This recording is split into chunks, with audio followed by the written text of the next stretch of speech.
Урматтуу мекендештер, мына дагы бир биздин пациентка. Жашыңыз канча жашта? 34 жаштасыз. Так, эмне болуп келдиңиз эле айтыңыз.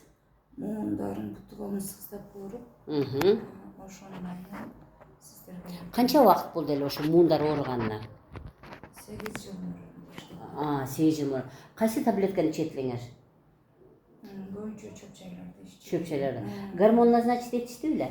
Жазында укол алдым, Гормон. Гормон алганда бир аз оору басылды, бирок баары бир сизди кандайдыр бир жума гана басылды. Бир жума гана басылып, бир жумадан кийин кайра эле баягы оорубай калат, Так. Эми азыр бүгүн канчанчы күн дарыланып жатасыз? Бүгүн 10-күн. 10 күн.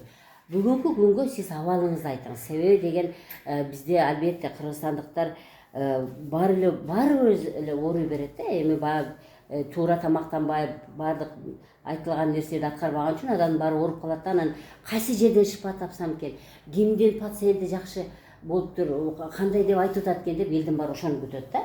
Ошон үчүн мен дайыма пациенттерден жакшы болгондогу абалыңарды айтпа деп айтат элем да.